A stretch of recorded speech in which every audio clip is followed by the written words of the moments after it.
ان اللہ وملائکتہ یصلون علی النبی یا ایہا الذین آمنوا صلوا علیہ وسلموا تسلیما اللہم صل علی سیدنا وعلی آل سیدنا ونبینا مولانا محمد معدن الجود والکرم وآلہ الکرام وابنہ الکریم وبارک وسلم۔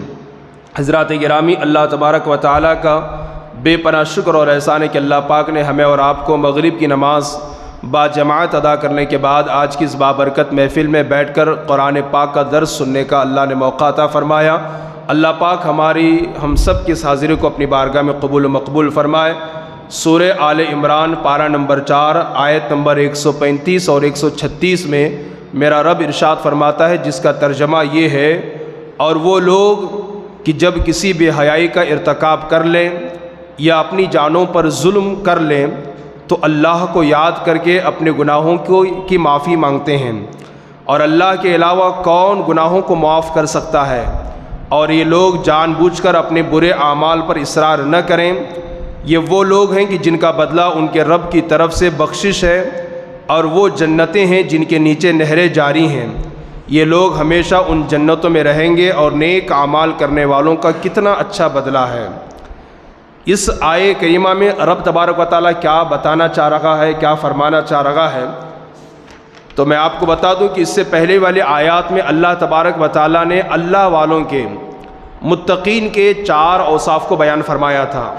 پہلی چیز یہ کہ جو اللہ سے ڈرتے ہیں، جو اللہ کے محبوب ہوتے ہیں، جو اللہ کے دوست ہوتے ہیں، ان کی سچویشن اور پوزیشن اور کیفیت یہ ہوتی ہے کہ خوشحالی ہو یا تنگ دستی ہو، خوشی ہو یا غم ہو، دونوں عالم میں وہ اللہ کی راہ میں اپنے مال کو خرچ کرتے ہیں۔ یہ اللہ والوں کی پہلی علامت اور پہچان ہے۔ دوسری علامت کیا ہے اللہ والوں کی؟ کیسے پہچانیں گے کہ یہ اللہ کا دوست ہے؟ تو بتایا قرآن میں رب نے والکاظمین الغیظ کہ وہ غصے کو پینے والے ہوتے ہیں، غصے کو پینے والے ہوتے ہیں۔ اور تیسری بات اللہ والوں کی یہ بتائی رب نے قرآن میں کہ وہ لوگوں کو معاف کرنے والے ہوتے ہیں، ان پر جتنا بھی ظلم ڈھایا جائے کبھی وہ بدلہ نہیں لیتے بلکہ اللہ کے رضا کے لیے معاف کرنے والے ہوتے ہیں۔ اور چوتھی چیز اللہ کے ولیوں کی پہچان قرآن میں رب نے یہ فرمائی کہ وہ احسان کرنے والے ہوتے ہیں۔ یہ 4 باتیں اللہ نے بتائی تھی پہلی آیات میں۔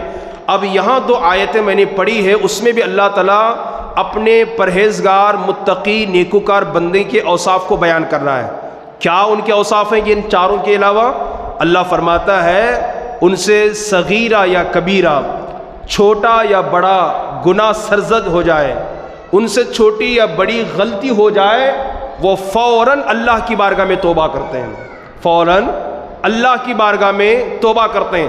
ہم سے گناہ ہوتے ہیں اور ہم فوراً توبہ نہیں کرتے، اس کا مطلب یہ کہ ہم اللہ کے محبوب نہیں ہیں۔ اللہ کے محبوب ہونے کی علامت اور پہچان اور شناخت یہ ہے کہ ان سے چھوٹا یا بڑا کوئی بھی گناہ ہو جائے وہ فوراً اللہ کی بارگاہ میں توبہ کرتے ہیں اور رجوع لاتے ہیں۔ اب یہ آیے کریمہ جو میں نے پڑھا ہے، جس کی تلاوت کر میں نے شرف حاصل کیا، یہ کس کے بارے میں نازل ہوئی؟ تو فقہائے کرام، مفسرین اعظام، علماء کرام نے اس کے 3 تفسیروں کو بیان کیا ہے۔ میں وہ تینوں تفسیر ترتیب وار بیان کرتا ہوں، توجہ کے ساتھ سماعت فرمائیں۔ ایک مرتبہ صحابہ کرام کی جماعت حضور کی بارگاہ میں آئی اور آ کر کہا، یا رسول اللہ صلی اللہ علیہ وسلم، ہم سے زیادہ بنی اسرائیل یہ اللہ کے محبوب ہیں، بنی اسرائیل یعنی پہلے کی امتیں، وہ ہم سے زیادہ اللہ کے پیارے ہیں، اور اس کی وجہ یہ ہے کہ ان سے اگر کوئی گناہ ہو جاتا تو ان کی پیشانی پر یا ان کے گھر کے دروازے پر صبح صبح لکھ دیا جاتا کہ رات میں اس بندے نے فلاں فلاں گناہ کیا ہے، اور سارے لوگوں کو پتہ چل جاتا کہ رات میں اس سے یہ برائی ہو گئی ہے۔ وہ شرمندہ ہوتا، فوراً توبہ کرتا اور آئندہ بچنے کا عزم مصمم کرتا، تو اس توبہ کی بنیاد پر ان کے گناہوں کا کفارہ ہو جاتا، وہ معاف کر دیے جاتے۔ اور ہمارا حال یہ ہے کہ ہمارے گناہوں پر پردہ تو ڈالا گیا ہے کہ رات میں ہم سے جو کچھ گناہ ہوتے ہیں صبح میں ہمارے دروازے پر لکھا تو نہیں جاتا، لیکن ہمارے گناہوں کا کفارہ کیا ہے؟ یہ چیز لے کر کے حضور کی بارگاہ میں صحابہ آئے تو اللہ پاک نے یہ آیت کریمہ نازل فرمائی، میرے محبوب کے غلاموں، ان سے زیادہ محبوب تو اللہ کے تم ہو۔ وجہ اس کی یہ ہے کہ وہ رات میں گناہ کرتے، ان کا عیب لوگوں پر ظاہر ہوتا، پھر وہ توبہ کرتے اور ان کی توبہ قبول کی جاتی۔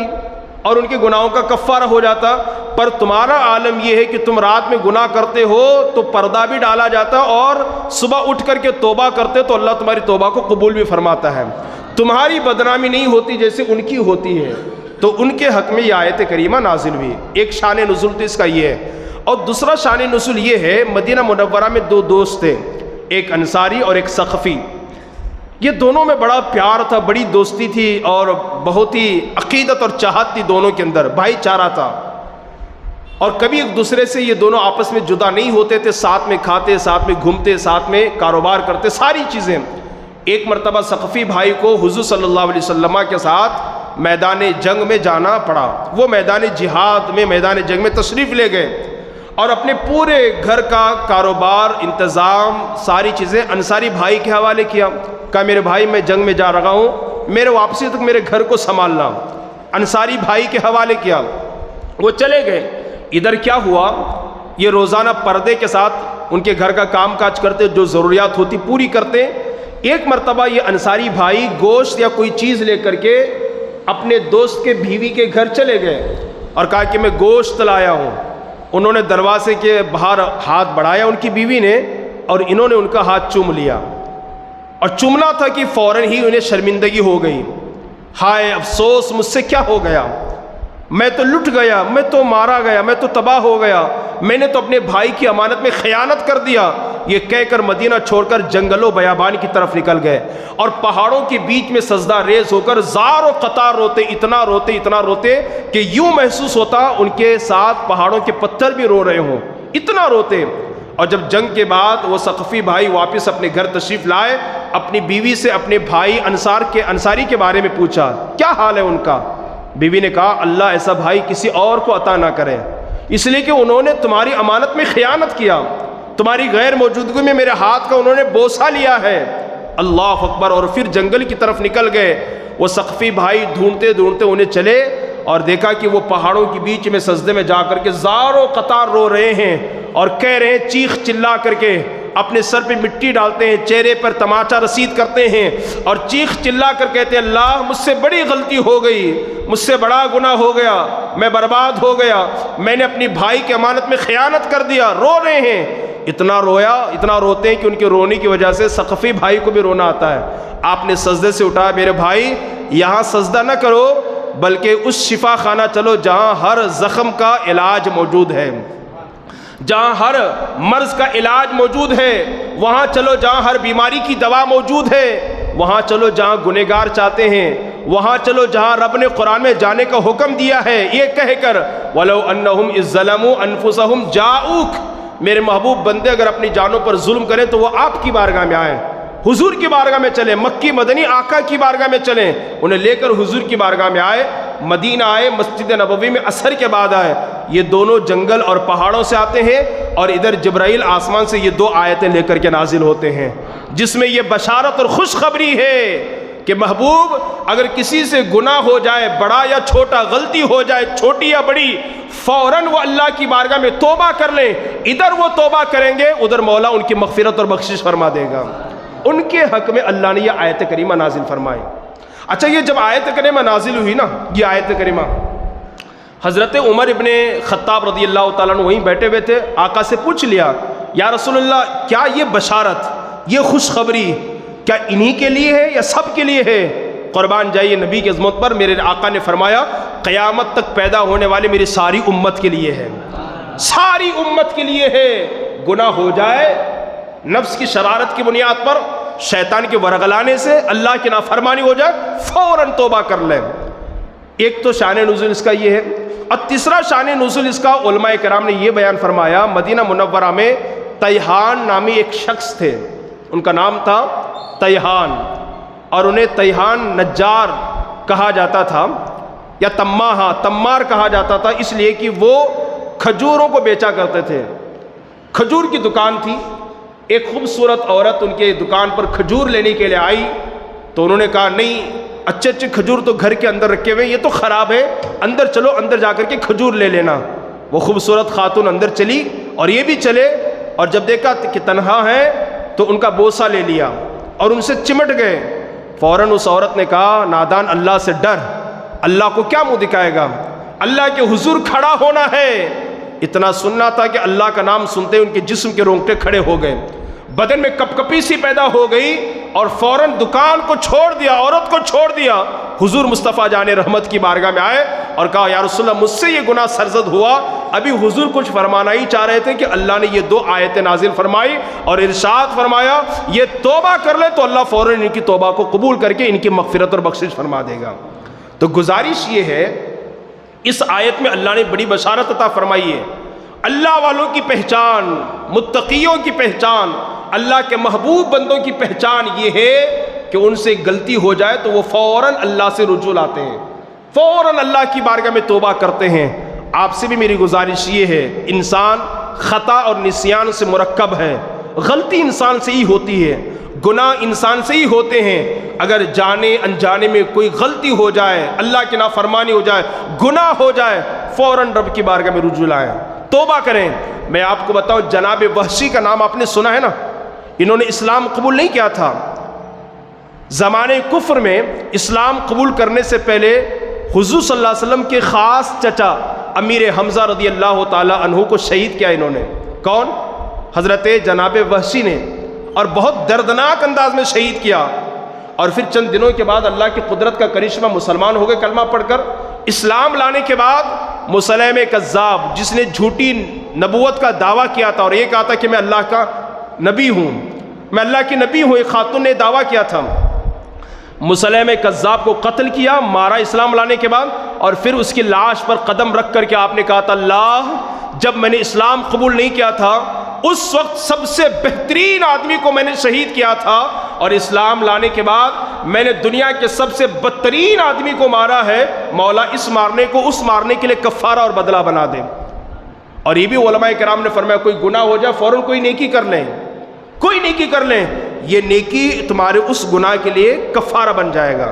کفارہ کا مطلب بدلہ بن جائے گا۔ ہو سکتا ہے کہ اللہ آپ کی یہ نیکی جو ہے نا اس برائی کو ختم کر دے گی۔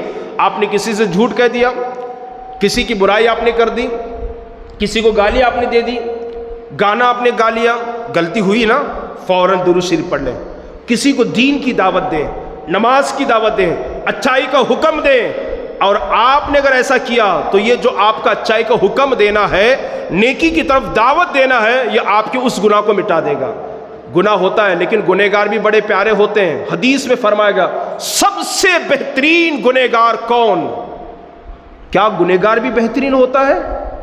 گنہگار بھی پیارا ہوتا ہے؟ ہاں ہوتا ہے۔ میرے نبی نے فرمایا سب سے بہترین خطا کار گنہگار وہ ہے کہ جس سے گناہ ہو اور وہ فوراً اللہ کی بارگاہ میں توبہ کر لے۔ وہ گنہگار بہترین اور بڑا پیارا گنہگار ہے جس سے گناہ ہو، غلطی ہو اور فوراً اللہ کی بارگاہ میں توبہ کر لے۔ ایسا خطا کار گنہگار بڑا پیارا ہوتا ہے، بڑا بہترین ہوتا ہے۔ اس لیے اللہ نے مہلت دی ہے، وقت دیا ہے۔ آپ سے گزارش یہ ہے کہ آپ ضرور اللہ کی بارگاہ میں اپنے گناہوں سے توبہ کرنے کی کوشش کریں، اور ہر گناہ کے بعد ضرور کوئی نہ کوئی نیکی ضرور کریں کہ نیکیاں برائیوں کو ختم کر دیتی ہے، نیکیاں برائیوں کا خاتمہ کر دیتی ہے، مٹا دیتی ہے، اور فوراً اللہ کی بارگاہ میں توبہ کریں اور آئندہ اس گناہ کے نہ کرنے کا عزم مصمم پختہ ارادہ کریں۔ آگے اللہ فرماتا ہے قد خلت من قبلکم سنن فسیروا فی الارض فانظروا کیف کان عاقبۃ المکذبین، تم سے پہلے کئی طرح کے لوگ گزر چکے، تو زمین میں چل پھر کر دیکھو جھٹلانے والوں کا کیسا انجام ہوا۔ لوگوں نہیں توبہ کرتے، نہیں کرتے، بگڑے گا تمہارا، مولا کا کچھ نہیں بگڑے گا، تمہارا خراب ہوگا۔ ذرا زمین میں چل پھر کر کے دیکھو، تم سے پہلے بڑے بڑے لوگ آئے جنہوں نے قرآن کو جھٹلایا، اللہ کو جھٹلایا، اللہ کی نشانیوں کا انکار کیا، تو کیسا ان کے ساتھ رب نے معاملہ کیا۔ کیا ہوا شداد کے ساتھ، کیا ہوا نمرود کے ساتھ، کیا ہوا فرعون کے ساتھ، کیا ہوا ابو جہل کے ساتھ، کیا ہوا ابو لہب کے ساتھ، کیا ہوا دوسرے کفار و مشرکین کے ساتھ۔ لوگوں گھومو اللہ کی زمین میں، پھیل جاؤ، غور کرو، دیکھو اللہ کو جھٹلانے والوں کا اللہ نے کیا حال کیا۔ اگر تم بھی جھٹلاؤ گے، اس کی بارگاہ میں نہیں پلٹو گے، نہیں لوٹو گے، تو تمہارا بھی حال ایسا ہوگا کہ اس کی پکڑ سخت ہو جائے گی کہ پھر تم کہیں کے نہیں رہ پاؤ گے، کوئی تمہیں بچا نہ سکے گا۔ ھذا بیان للناس وہدی وموعظۃ للمتقین، یہ لوگوں کے لیے ایک بیان ہے۔ اللہ کہہ رہا ہے یہ لوگوں کے لیے بیان ہے اور رہنمائی ہے اور پرہیزگاروں کے لیے نصیحت ہے کہ اس واقعے سے آپ نصیحت حاصل کریں، ہے نا، اور آپ لوگوں کی زندگی کو دیکھ کر عبرت حاصل کریں، سبق حاصل کریں۔ اگر ہم نے بھی اللہ کو جھٹلایا، اللہ کی نافرمانی کی، تو ہمارا بھی یہی حشر ہوگا جو ان کا حشر ہوا۔ اللہ پاک ہمیں اور آپ کو کہنے سننے سے زیادہ عمل کی توفیق عطا فرمائے۔ اللہ تعالی ہم تمام لوگوں کو گناہوں سے سچی پکی توبہ کرنے کی توفیق عطا فرمائے۔ اللہ پاک قرآن پاک کی برکتوں سے ہمارے چھوٹے بڑے تمام گناہوں کو معاف فرمائے۔ ہمارے جتنے بے قصور مسلمان جیلوں میں بند ہیں، اللہ تعالیٰ سب کو رہائی عطا فرمائے، اور ان کے گھر والوں پر اللہ تعالیٰ رحم و کرم کی برسات نازل فرمائے اور انہیں صبر کی توفیق عطا فرمائے۔ جتنے بیمار ہیں اللہ تعالیٰ سب کو شفا عطا فرمائے۔ پاک ہم سب کا خاتمہ بھی ایمان پر فرمائے۔ وما علینا الا البلاغ۔ السلام علیکم ورحمۃ اللہ تعالیٰ وبرکاتہ۔